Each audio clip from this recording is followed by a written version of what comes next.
Okay guys, today we're going to start with lesson 3 in our Photoshop classroom in a book. You can see I've got the page already open in Photoshop. This is lesson 3, start. You can find it on our Moodle class site, and also it's on the CD in the Photoshop book. And finally, if you can't find it in any of those places, then it's also in the assignments folder on your desktop. The idea today is that we're going to be combining our plate of seashells together. We're going to be learning how to use a variety of selection tools. So even though one selection tool might work for many of these pieces we're going to put together, we're going to try a lot of different selection tools so that you can see how they all work. So follow along the best you can, and if you get stuck, just rewind and watch a little bit and review. Okay, so the very first thing we're going to do is we're going to be using the selection tool that's called the Quick Selection tool. You can see that I've highlighted it here with my mouse. Please find the Quick Selection tool. Now when you choose a tool, you'll notice that this top properties bar changes. You can select the size of the brush or the tool by adjusting here. I found that about 60 works really well for this, so you might want to make your brush a little bit bigger or smaller. Now, the Quick Selection tool works by finding a difference in selection, difference in color, and so this works really well. We're going to start with the sand dollar down here at the bottom of the page. I want you to click and then make a motion to drag around. You'll notice that the little marching ants now have highlighted the sand dollar. Now, if yours did something really goofy, you can do Control D, and that will deselect anything that is not supposed to be selected. Say, for example, you drug it over the side here, and you've got a little bit of extra. You can do Control D to drop it. But if you did it just right, and you've got that sand dollar selected, we're now going to switch to the Move tool, top tool on our toolbar, and we're going to drag our sand dollar over onto the plate. It's going to need to be at about 7 o'clock on our plate, right about here.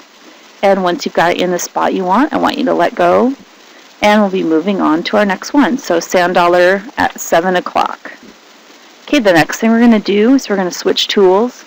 We're going to move to the elliptical marquee tool. You can see I have it highlighted now. We're going to be using it to select this ugly plate of seashells over here. So the elliptical marquee tool works by making a round selection.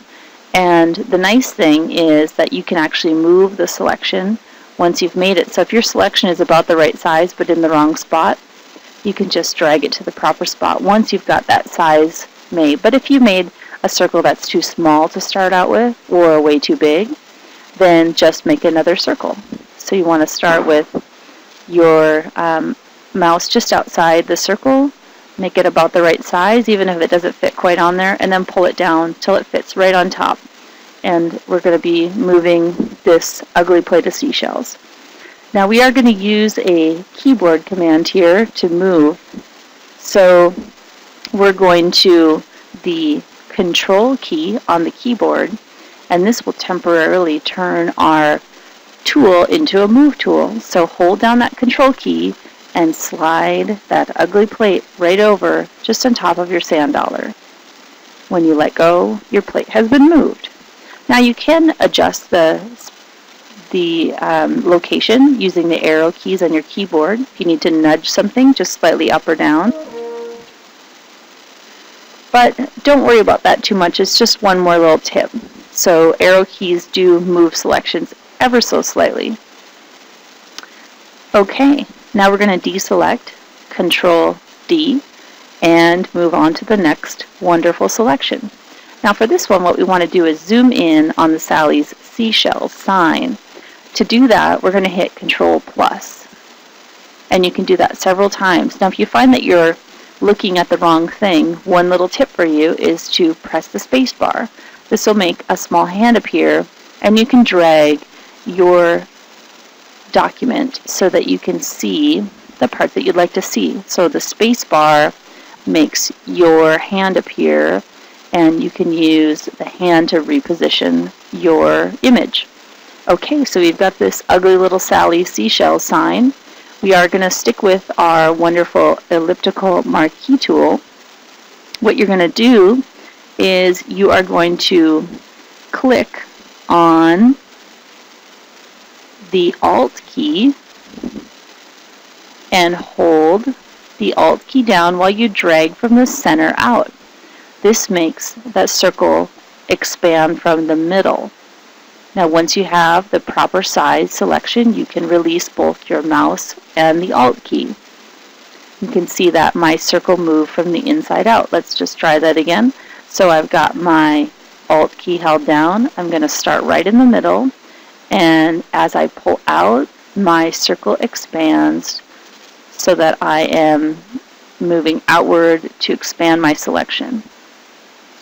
So I'm going to select basically the whole thing here, and then I will be moving this little sign over on my plate. Now, I can't see my plate now, so one little tip for you is to do Control 0, and that zooms you way back out so you can see what you want before you start moving.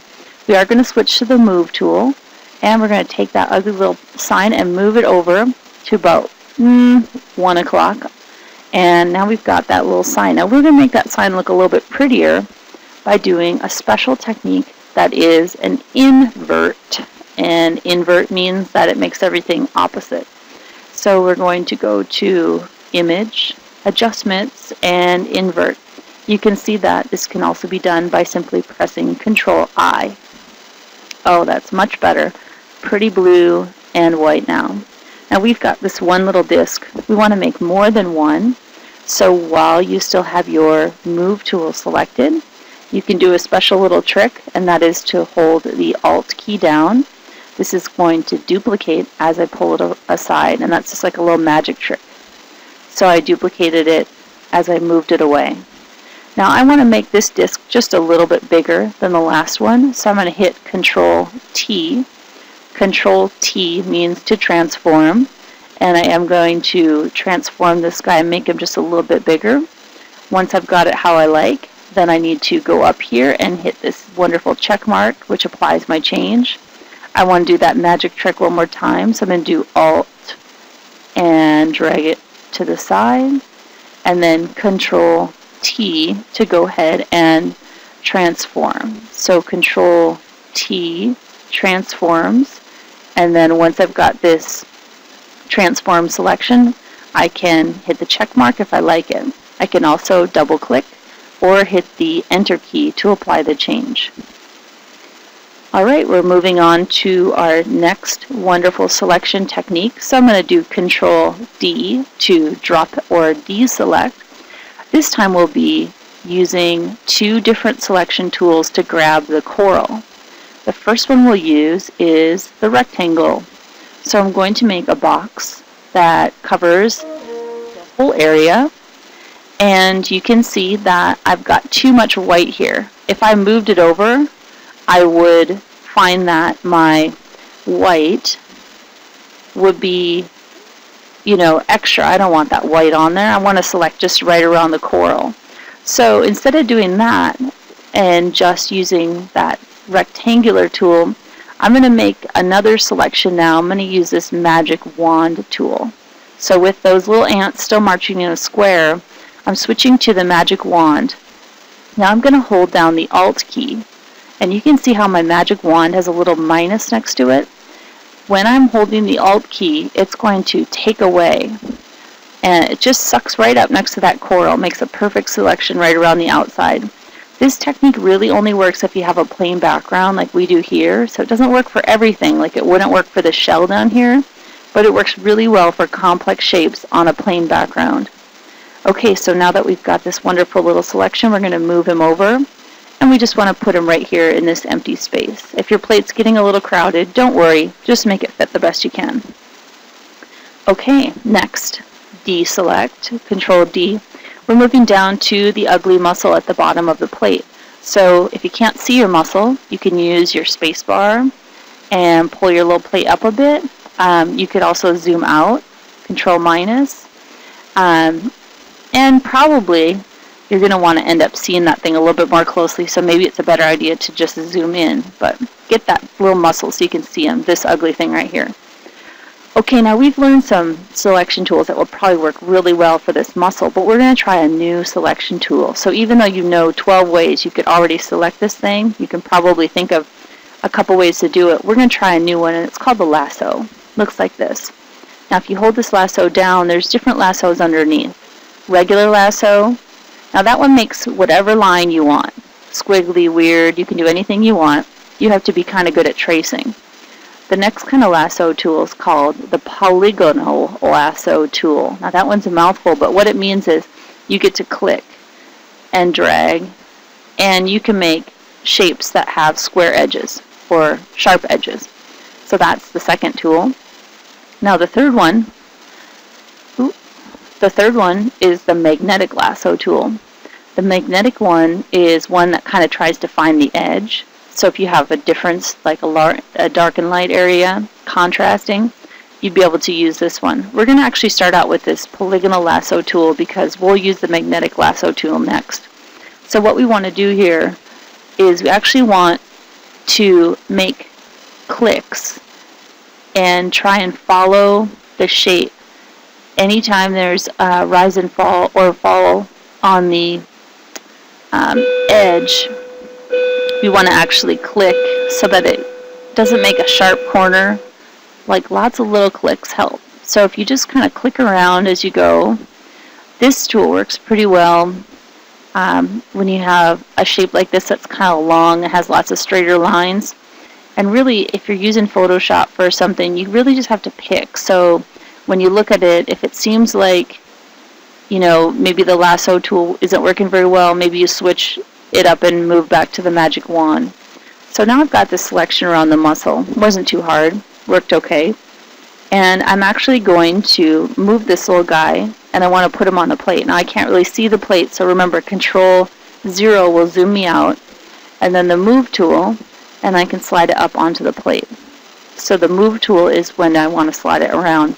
Now the directions for this one tell me that I should rotate it. So I'm going to do Control T.